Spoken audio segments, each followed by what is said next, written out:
Turns out Sam was just upset over his toy that I got him a couple of days ago. I got him this catnip fish, and he's been turning into like a little kitten again in his older senior years, but he likes it. Okay, page 438 continued. She giggled, and then the giggle turned out to out laughter, and no one laughed like Hope. She laughed and she yelled, and loud and uninhibited, with her head thrown back and her arms crossed over her stomach. But while her yelling could bust an eardrum, her laughter was mellow huskiness that filled Colt with a warm contentment. He didn't know how long he stood there staring at her, or how long he would have continued to do so if her laughter hadn't suddenly died and her gaze lifted up to the skies.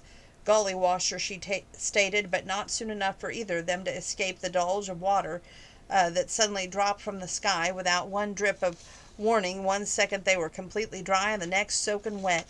Most women would have been squealing their heads off, but not Hope. Her laughter returned, and so did a quick spin in her scuffed cowboy boots. "Come on," Colt yelled as they took steps in one leap. Racket raindrops against the aluminum deafening. He tried to shield her body with his and steer her toward the truck, but Hope had other plans and raced around the piles of junk toward the large elm tree. When he finally caught up with her, he was struggling with the rusted door of the old Chevy. He wanted to jerk the stubborn body up and carry her back to the comfortable heated seats of the Navigator, but instead he reached over and added his strength to the door, and then held it while she clambered in on the torn seat. Soaked to the skin, he climbed in behind her. "Have you lost your mind, woman?" He slammed the door and scraped the wet hair back from his face. "I just wanted to see if it was still here," she said, out of breath. "Besides, a little rain never hurt anyone." "A little." Colt turned up to her. The sight that greeted him brought a smile to his lip. "You look like a drowned rat." He reached out and smoothed back a rope of wet hair. "And what makes you think you don't?" Hope tossed back, her gaze locked on his chest. It remained there for only a second before she turned to the rain-drenched windshield. "I'm surprised no one has broken it out. Believe me, it was quite a temptation." She glanced over at him. "So why didn't you?" Staring at the water that rushed the tiny waves down the solid sheet. A glass, he only shrugged. "I guess because it was only play equipment Shirlene had. She used to love climbing behind the wheel and traveling all over the world." "I know," she said. "I traveled with her." Hope was right. She had been there, sitting right in the front seat next to Shirlene, while Colt was busy taking apart some old piece of junk in the yard. Those were the days before she let her life got better, before high school cliques, and before Slate Calhoun, Colt thought. "Don't act like you didn't like playing in here, too." She sent him a smug smile before latching on the big steering wheel and turning it back and forth. "Where do you want to go? New York, California, Paris?"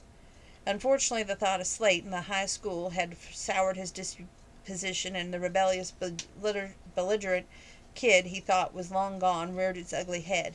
"Come on now, Hope. Don't tell me you've forgotten what we used to play." She stopped twisting the steering wheel, and her hands tightened on the hard plastic, but she refused to look at him.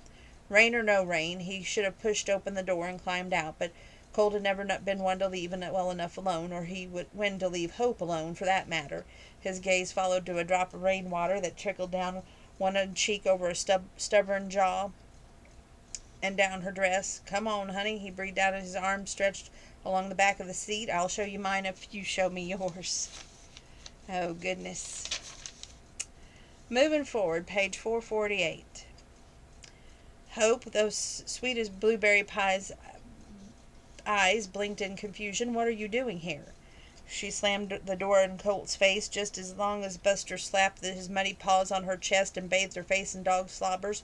She pushed him down, having been taught at an early age the best defense was a good offense.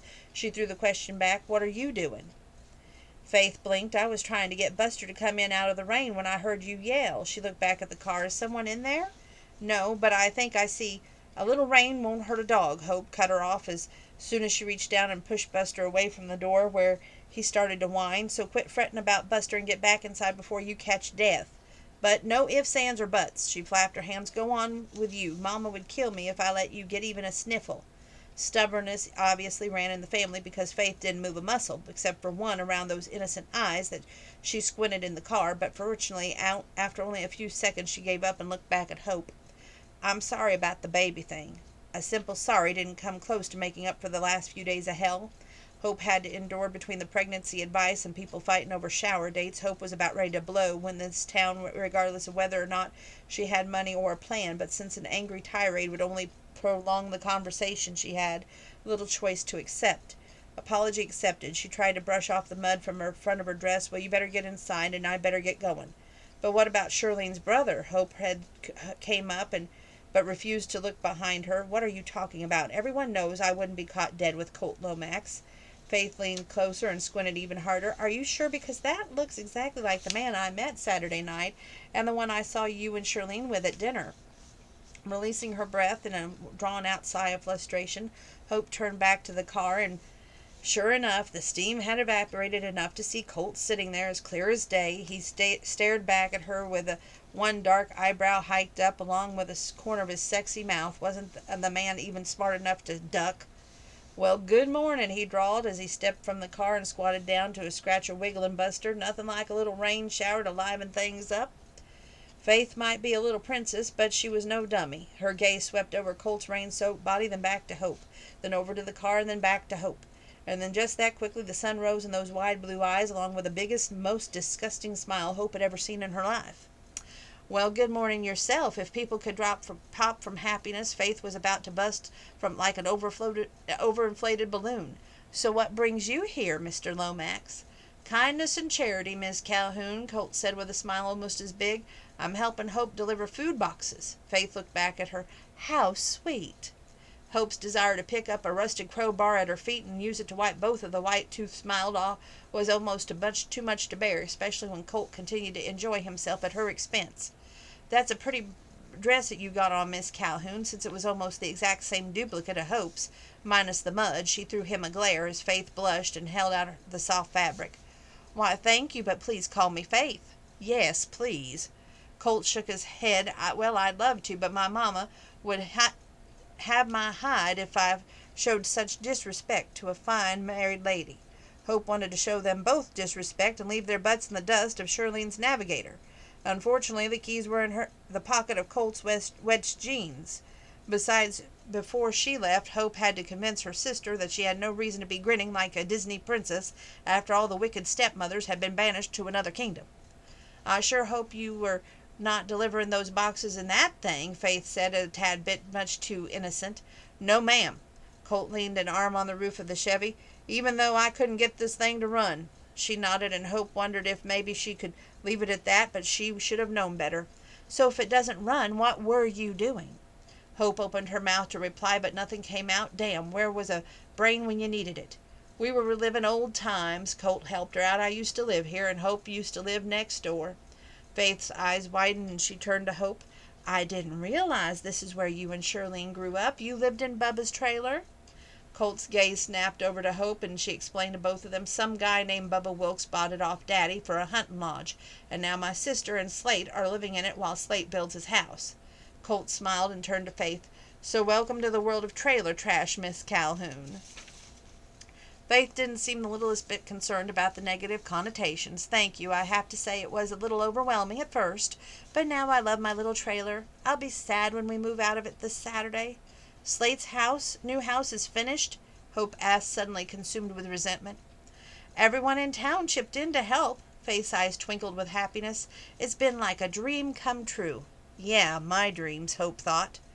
Faith nodded back in the direction of Bubba's trailer. So why don't you come over and I'll make you some tea? She glanced back at the car. That's if you're finished talking.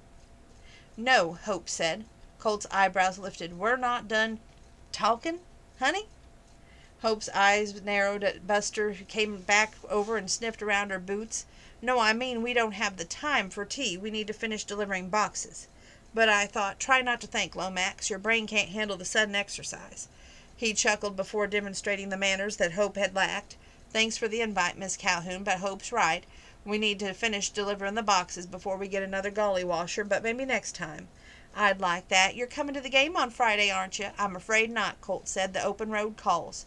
That's too bad. Faith sounded truly upset as she glanced at Buster, who trotted back to her. Buster, what do you have? She reached down and tugged something from his mouth, and Hope stared in horror as her sister lifted up her tattered blue panties.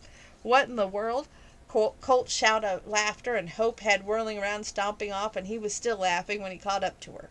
Real funny, Lomax, she fumed as she waited for him to pull the keys out of his pocket. Come on, Hope, lighten up, he chuckled as she fought the wet denim.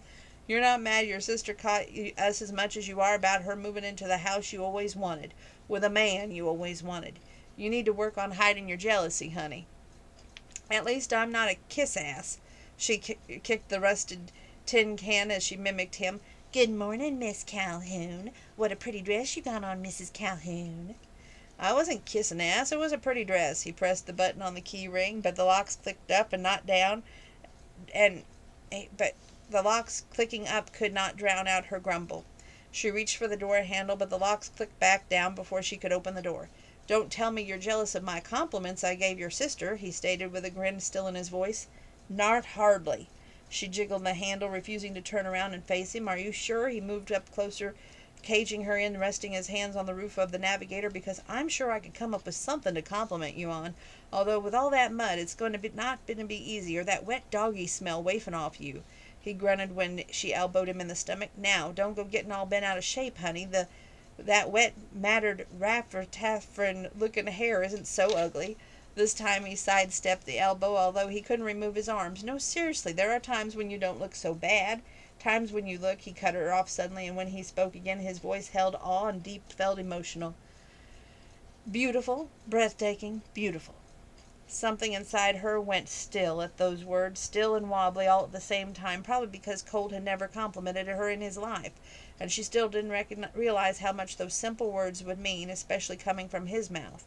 Slowly she turned and lifted her eyes to him, but obviously embarrassed, he refused to look at her, his gaze pinned to a spot top of the Navigator.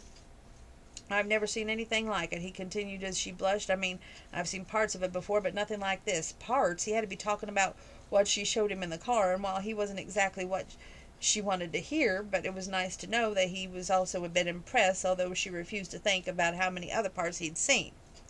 But seeing that beautiful V-twin housed in its original package, okay, V-twins was a little weird, but coming from the mechanic, probably not so much. And those rocker boxes, last time she checked, she only had one. Confused, she finally spoke up. Rocker boxes? His gaze flickered down at a second box before flickering back up. Just look at it. His arms dropped as he pointed a finger over the top of the Navigator. Hope had to climb up on the running board to see what he was pointing at. A rusty old motorcycle leaning up against a dinged-up washing machine, and it didn't take a rocket scientist to figure out which one Colt was talking about. A motorcycle? She fumed, and she turned to him. You been talking about a motorcycle? He looked back at her in shock. That's not just a motorcycle, honey. That's a 1941 Harley Knucklehead. Anger bubbled up inside her, and when his gaze snapped back to the rusty piece of crap, she jumped down and jerked the keys out of his hands, but it took her starting the SUV for Colt to finally snap out of the daze. Hey, what are you doing? He reached down for the door handle, and she quickly locked the doors, but she did crack the window. What am I doing? She smiled sweetly. I'm leaving you the most breathtakingly beautiful piece of machinery you ever seen. She popped the truck into reverse. You knucklehead. Oh, I love the comedy. Okay, page 459. Hey, mister, that's my motorcycle you're messing with. Colt looked up at the shadowy figure slouched in the open doorway of the garage stall, taking the sunglasses out of the collar of his shirt. Colt slipped them on and studied the young boy in the beat-up cowboy boots, holey jeans, and stretched-out Spider-Man t-shirt. His hair was a bright strawberry blonde that shot out in all directions like it had been combed in a week, and his face still held the remnants of breakfast, or possibly supper. Colt placed him in around 10 or 11, although he didn't know enough about kids to be sure. Did you hear me, mister? The kid took 2 steps closer. That's my motorcycle. Really? Colt got to his feet, stretched out his kinks in his knees, and I assume you have the papers to prove that. His sunburned brow nodded, his dirty chin tipped up. I don't need no papers, it's mine. Then what are you doing on Lyle Dalton's property? I don't know nothing about no Lyle Dalton. I was riding in town. I was riding it down the road, and it ran out of gas, so I rolled it up in a yard. Colt's eyebrows shot up, and riding it down the road, his gaze returned to the motorcycle that looked as if it hadn't been started since Kennedy was in office. Is that so? Yeah, and I was about to come get it, except you stole it before I could, and now I see that you busted it up. He pointed one grubby finger at the broken old off bolt. That's going to cost you. Colt couldn't help but grin, which made this boy's big brown eyes turn even angrier. Are you making fun of me? No, sir. Colt shook his head, although that has to be the worst lie I ever heard. The motorcycle hasn't run for a good 40 years, and this was probably on my brother-in-law's property for the last 5. That's a lie. The boy doubled his fists. I found it at the dump and rolled it home a week ago. Colt's eyes widened. The bike weighed 5 times more than the kid did, but for some reason he didn't doubt a minute that scrappy kid had achieved such a feat, especially if he lived out on Grover Road. Tough times made for tough kids, and it was that case. Then the whole finders keepers things worked against Colt. Unless the kid liked money more than he liked machines. Calm down. Colt held up a hand. I didn't realize the knucklehead belonged to you. How about I give you 1,000 for it? The kid seemed to stare right through him with eyes way too observant for such a small fry. Then before Colt could even sweeten the deal, the boy whipped out a cell phone from his back pocket of his jeans. How do you spell that? N-U-K-N, Colt supplied, stunned by the agility of the thumbs that flew over the keypad. When the kid finished punching the buttons, he held up the phone with a wide grin, showing off the chipped front tooth. More like 30,000. Colt's eyebrows hiked up. A number flashed for him. For a running bike with all original parts, not a rusted piece of scrap metal. I'm not even sure I can get it to run. The kid gave him another steely-eyed look before his gaze wandered over the gleaming chopper. You mean that bike? You make that bike? Yeah, but I need a little help. How much they pay you for something like that? Enough. You know Jesse James? Colt hesitated, wondering how much he should tell the kid, figuring it didn't make any difference, but he answered truthfully, I do. With boots that appeared to be too big for his feet slapping against the concrete floor, the kid moved around the custom bike, examining it from all angles. I'll tell you what, I'll trade you even Steven. Colt bit back a smile. Afraid not, buddy. That one's already sold. I'm not your buddy, he stated as he flipped a leg over that bike. Oh, no, you don't. Within 2 steps, Colt had that kid off that bike and on the floor. Don't touch me, that boy jerked back, almost dropping his phone. Then don't climb on my bike without asking. His bottom lip protruded. Well, now I ain't going to sell my bike to you at all. Slipping the phone back into his jeans, the back pocket, he grabbed the handlebars and used the slanted heel of one boot to kick the stand at the kickstand. Since the bike wasn't his, all Colt could do was watch, but it wasn't easy, not when he had to fight down the urge to jump in front of the bike and fight over it like he was fighting for a Tonka truck at the playground. Instead, he pulled his wallet from the back pocket, took out a 20, which was all he had left after dropping the hundreds over at Grover Road. Tell you what, Colt tried not to beg, take this as earnest money, and then if I can get it running, I'll have it appraised and give you your parents 30% of what the appraisal turns out to be. The kid stopped kicking and turned around to him, eyes riveted to the money. 90%, and we got a deal. Colt had to give it to the kid. He was a wheeler and a dealer. 50, and that's final. 70, and I get to help. Oh, no, I don't need some kid running around getting in my way. Besides, shouldn't you be in school? I'm homeschooled. The reply came almost too quickly. Colt's gaze narrowed on the innocent-looking face. No kid on Grover Road had ever been homeschooled that he knew of. Of course, no kid had an expensive cell phone with internet access either. Obviously, things had changed in the last 8 years. Still, he wasn't about to have some obstinate little kid bugging him non-stop when he tried to work. 60, and you stay the heck away from this garage. Fine, he grumbled as he stuck out one grubby hand, but I get to ride it once it's finished. Not in my lifetime. Colt smacked the 20 to his palm. Now get out of here and let me work. The kid stared at the money for a few seconds. He stuffed it in his front pocket. You better make sure there's no holes, Colt advised before he sat back down next to the motorcycle. There ain't, he said.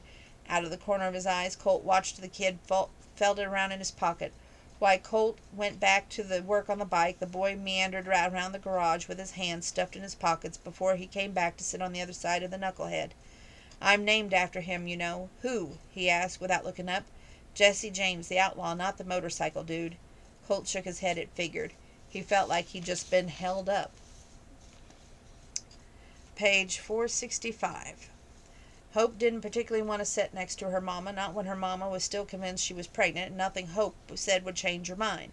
Jenna Scroggs had been a smothering mother before, but it was nothing compared to what she was now. They hadn't even reached her row when Jenna started in.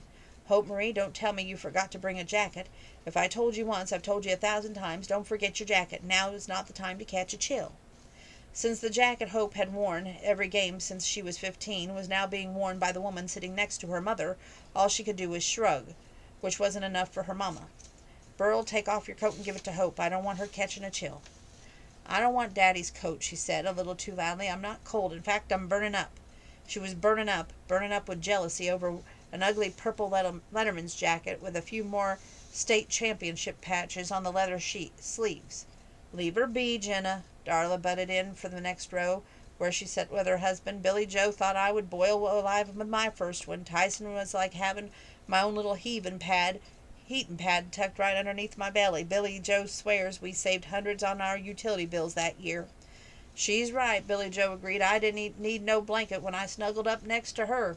Shirlene laughed, and since her friend thought the situation was so amusing, Hope shoved her into the row so she'd be the one sitting next to Slate's coat and closer to the overprotective mother. "Temper, temper, honey," Shirlene whispered back at her. "You don't want to hurt the twins, do ya?" "Shut up, Shirl." Hope sat down on the purple and gold blanket that her mother had spread all the way down to the bleachers, even though the only children living in Bramble were Hope and Faith. After the wedding, Hope's brother, Dallas, had headed back to the University of Texas in Austin. Jenna J had gone back to Texas Tech in Lubbock, and Tessa had returned to her job in Amarillo. Lucky ducks. "Hi," Faith spoke so softly Hope could hardly hear her over the crowd building excitement. "Hi, honey," Shirlene patted Faith's Wrangler-covered knee. "Y'all packed up and ready to move into that gorgeous new home of yours?" "There wasn't much really to pack." "Well, give it a few months, and I'm sure you'll have as much crap as I do." "Doubtful," Hope grumbled. Shirlene shot another snide look before she got even. "Course, crap or no crap, Hope and I will be there bright and early in the morning to help you move into your dream home." "Really?" Faith leaned over to look at Hope with enough wide-eyed gratitude to fill Cinderella's castle. "What are sisters for?" Hope said sincerely as a jilted woman could. But Faith wasn't so easily fooled, and after only a second of staring into Hope's eyes, she glanced down at Slate's Letterman jacket, and all that Disney happeniness fizzled right out of her. "Of course, if you'd rather not help, I understand." "Hope not help out a member of Bramble?" Shirlene sounded horrified. "Why, that's like asking a wide-mouthed bass not to swim." She shot a warning look at Hope. "Isn't that right, Hog?" "I'll be right there with bells on," Hope said, although this time she refused to look at her sister in the eye. Fortunately, Faith didn't push it, and instead turned to answer a question her mamma had asked. "Just you wait, Shirl," Hope spoke underneath her breath. "Your day will come." "My day has already come and gone, honey. The town loved to gossip all about my sexual exploits before I married Kyle, but after the wedding no one seemed the least bit interested." She opened her huge purple designer purse and pulled out a bag of microwave popcorn. "Course, I can't say I blame 'em. Married life is boring as it gets." Hope took a handful of popcorn. "Lyle still out of town?" "Yes, and I have to tell you, I'm starting to get worried." Hope choked on a kernel, and Shirlene tapped on her back, while her mamma leaned over with concerned look. After catching her breath, Hope waited for her mother to sit back before she whispered, "You think he's cheating?" Shirlene's green eyes widened. "Of course not. Why would a man cheat when he could come home to this?" She fanned her French manicure nails down the front of her tight purple sweater. "No, I think it's something worse." "What could be worse?" "Try no money." "Dalton's oil and financial trouble." Shirlene slapped a hand over Hope's mouth before glancing around. "Would you keep it down, honey? We don't want a riot on our hands, do we?" After releasing Hope's mouth, Shirlene dove into the popcorn as if she hadn't just brought up her husband's financial ruin. "So what makes you think there's a problem?" "Last time I was in Austin shopping, I had 2 of my credit cards rejected." Hope snorted.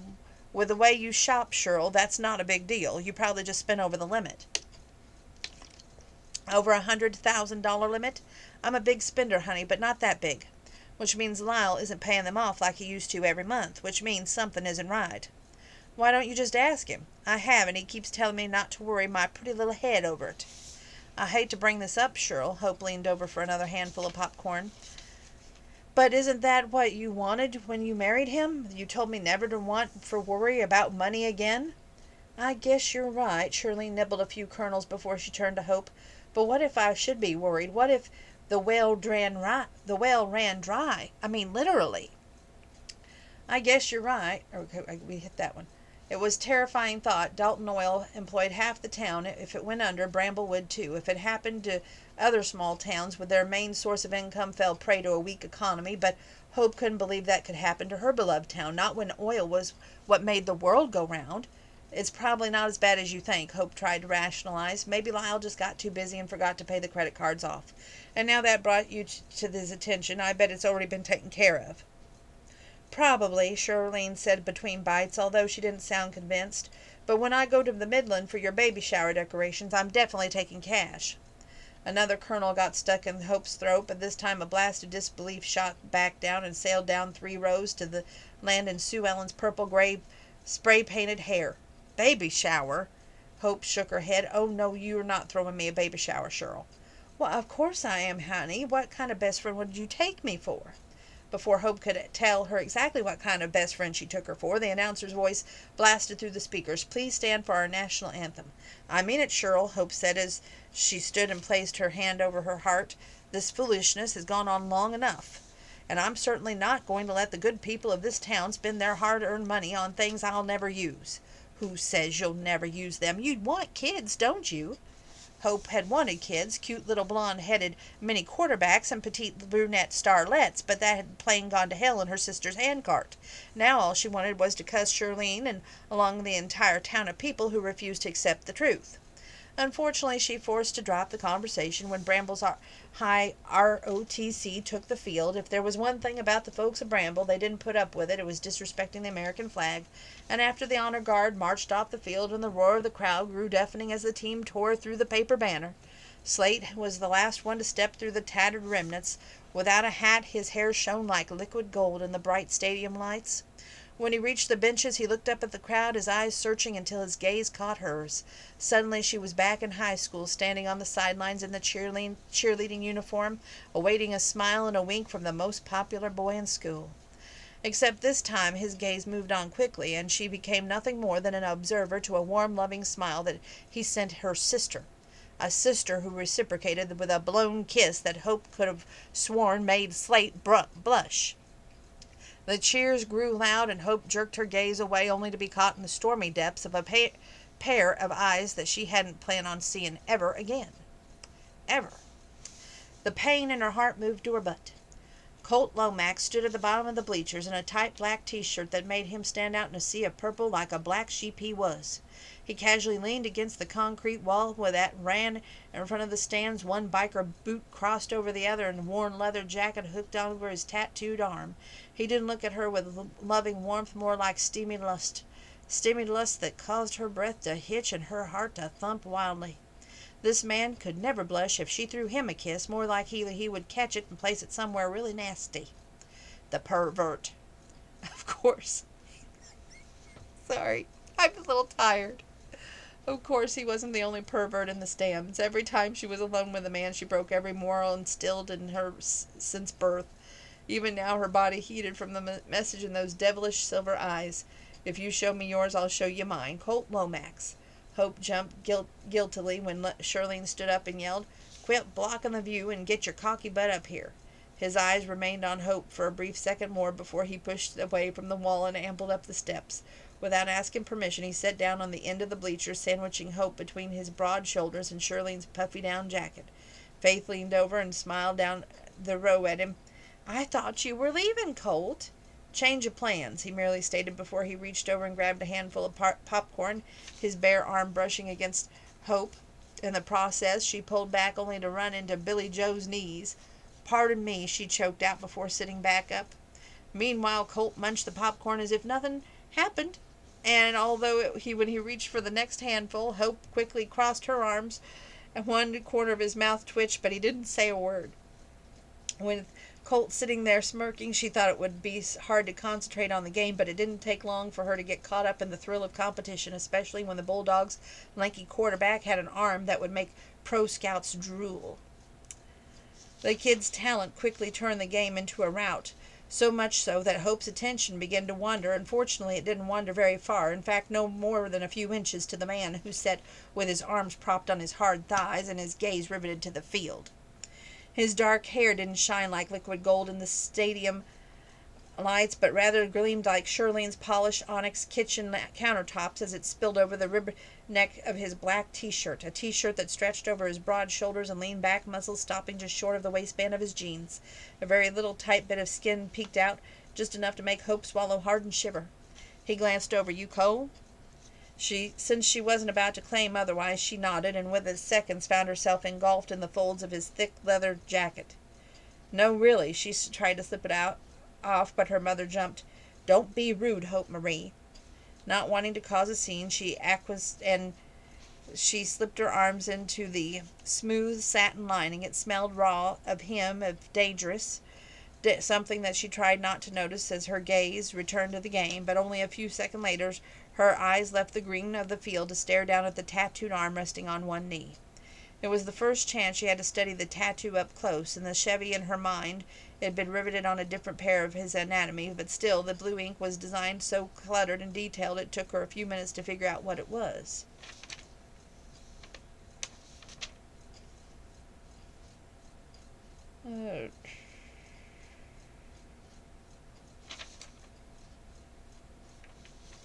I'm trying to see how far we keep reading. Okay.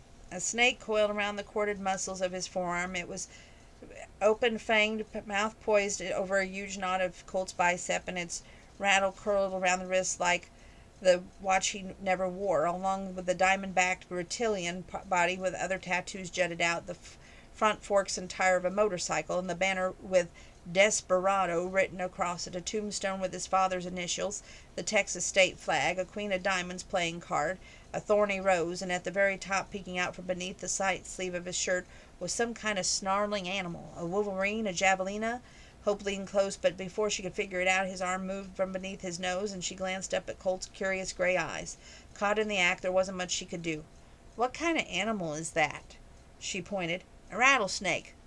"Not that one, the one—" Before she could finish, he jumped up. "I'm headed out to the snack bar. Anybody want anything else?" "More than you can carry, big brother." Shirlene quickly got up to go with him. Surprised that Shirlene would leave a football game for food, Hope glanced back at the field, only to discover it was halftime. Where had the time gone? There was no way that she'd been looking at Colt for that entire quarter, but as the band performed their marching routine, she realized she had done just that. Stunned by the revelation, she didn't pay much attention when Imogene flopped down next to her and started chattering up a storm. "And she's only been doing this for a couple months, but I think she's got real talent, and I just know with your expert Hollywood advice she can go on to great things, possibly even a hemorrhoid commercial." Imogene pointed out at the field. "Look, there she is. Isn't that the cutest little outfit you ever seen in your life? I wanted to get her in school colors, but wouldn't you know it only comes in red, white, and blue, which is almost as good." A little girl strutted out on the field in a white cowboy hat and sequined outfit with a blue star in the front, and she wore little white boots with little huge blue tassels and red sequin cuffs around the wrists. Hope had to admit that she looked cute and was about to say so when she noticed Imogene's husband, Chester, followed behind her, holding 2 batons and a blowtorch. "Oh, no." Hope shook her head. "I don't think this is a good idea, Emma, especially if she's only been doing this for a couple months. I mean, I'll be more than happy to help her any way I can." Before she could finish, the blowtorch flamed, and the batons were lit and handed to the little girl, who didn't look the least bit worried. Obviously, she's done this before, but that didn't stop Hope from leaning forward in fear. The band struck up "You Are My Sunshine," and flaming batons took flight, and darn if the little girl didn't manage to toss and twirl those burning sticks like a pro. Impressed and relieved, Hope stood and clapped and whooped and as loudly as the rest of the crowd as performance ended in a blur of whirling fire as cute as the little hat-tipping foe. The batons were handed off to her daddy, who was beaming like the proud papa should. Hope sat back down and sighed in relief.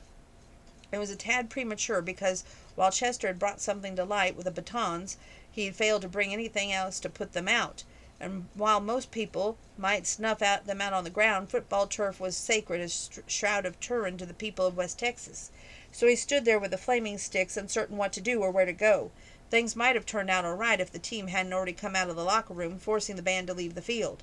Hope had never been in the marching band, but she listened to enough to practices to know the members did not get out of line for anything unless a natural disaster, and these kids had learned the lesson well. Without breaking file once, they marched right past those flaming batons as if they were eyes straight ahead and the instruments held vertically in front of them as the drummer tapped out a beat. Chester did his best to avoid the bare faces and hands, and it was easy to see that where his daughter got the baton's twirling skill. As the tuba section left the field, it looked as if a catastrophe had been avoided. It wasn't until the band members took the steps back to the bleachers that Hope noticed the flaming poof on the cap of the trombonist.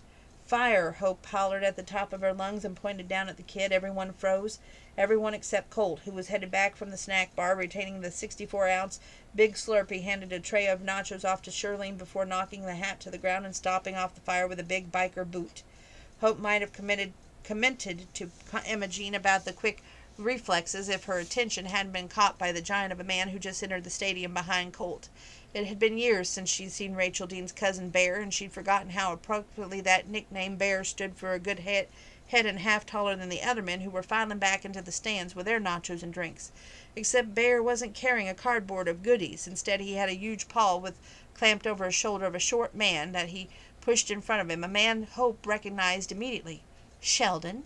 Hope spoke more loudly than she intended, with her voice quivering. The matters that had started after the fire had been put out. Bear looked up and grinned broadly, flashing an incomplete set of tobacco-stained teeth. "See, Harley," he yelled, as he shoved poor Sheldon up the stairs. "I told you we'd find that baby's daddy." Okay, now we have a mystery on our hands. Is Hope pregnant? Is Sheldon the daddy of Hope's baby? Or is it Colt? Does Colt and her have more of a history than we know? Well, I'm not going to leave you just yet. I've got 2 more pages, but I am going to leave you with a cliffhanger, if that isn't enough. So here we go. Page 650, 651, and 652. "I have always hoped that you would marry that boy." A gruff voice came behind Hope. Startled out of her thoughts, Hope turned to find her daddy standing there. Unlike Colt's suit, Burl's black suit was faded and ill-fitting, and the jacket stretching tight across his large linebacker shoulders and coming up short on his thick forearms. Sending him a weak smile, she glanced over at Slate, who was talking with Harley, his arm hooked protectively around Faith. "You and the entire town, Daddy." "I wasn't talking about Slate," he stated. "I was talking about Colt." Her gaze snapped back to her father's deep blue eyes. "What?" Looking down at his scruffed cowboy boots, he shrugged his shoulders. "Yeah, I guess it was pretty crazy thought, seeing as how you two were a little like a lit match to dynamite." Hope snorted. "That's putting it lightly, Daddy." He grinned. "There were a few times I thought you were going to kill that poor boy." "The poor boy? I wasn't the one flattening his bike tires or putting gum on the door handles of his vehicle." Her daddy chuckled, a sound that had always warmed her, and maybe that's why that got me to thinking about you two. "Colt reminded me of myself and when I was younger." "You did things like that to Mama?" "Worse. There was one time that he blushed. Anyway, I was pretty ornery, and there was nothing I liked better than getting your Mama all riled up for a good fight." Hope stared at him. "But I never heard you and Mama fighting." "Probably because by the time you got old enough to know what was going on, we had learned to keep our fights behind closed doors." A smile creased his weathered face. "You remind me so much of your Mama when she was younger. She was the feistiest little spitfire you ever want to meet." He shook his head. "Course she still is, when I forget to put down the toilet seat." Hope grinned, but it faded when he continued. "Now that crazy woman has got it in her head that you're thinking about giving up the baby." His eyes, which were so much like her own, filled with sadness that broke Hope's heart. "Thinks it has something to do with us giving Faith away." "Oh, Daddy." Hope moved his waiting arms, burrowed her face against the familiar dial soap scent of him.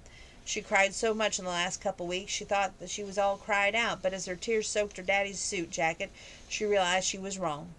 "I thought I had it all figured out," she sobbed. "I'd move to Hollywood and give the baby to Shirlene and everyone would be happy. But even if it makes perfect sense, I can't do it. I just can't give pumpkin seed away." Her daddy awkwardly patted her back. "Well, sometimes things don't have to make sense, honey. Sometimes they just have to feel right." She pulled back and stared at him as he continued. "And I'm not talking about fickle emotion. I'm talking about the kind of feeling that settles right down in your soul, the kind that tells you that you've made all the right decisions, even if it makes no sense at all." Since that was exactly how Hope was feeling after deciding to keep the baby, she figured her daddy was on to something. "And I suppose it wouldn't make any sense to you all if I give up a chance of fame and fortune in Hollywood to stay in a small Texas town with very few job opportunities?" "Nope, that sure would be foolish." He winked at her. "But I'd rather be a happy fool than a miserable wise man." Sighing, Hope rested her head back on the broad shoulder. Damn, I wish I'd talked to you a few weeks ago, Daddy. I'm always here, baby girl. Now, where did Colt get that money that he had when he distributed to that town on the Old Grove Road? Is Colt the baby daddy? Is Hope pregnant? Is Sheldon the baby daddy? Does Hope stay in Texas or go back to Hollywood? The only way you're going to find the answers to these burning questions is read Make Mine a Bad Boy, and it gets a 20. All in all, the book gets a 40. She's become one of my new favorite authors, and I'm going to make sure that I make a note on Facebook that of all the books that she has out so I can track them down, because this was, I think that laughter and love should go hand in hand, and I think that that was what made me draw to these two books. And I gotta be honest, at first I was like going, well, I don't know if this is going to be great or not, because there's two twins involved, but can you imagine two bombshells? Wow, right? Anyway, I just thought that this was two great books, funny and love involved, some sorrow, some regret, but love did conquer all in both situations, or did it? So you have to read both books to find out. Thank you for tuning in. That completes the book reviews.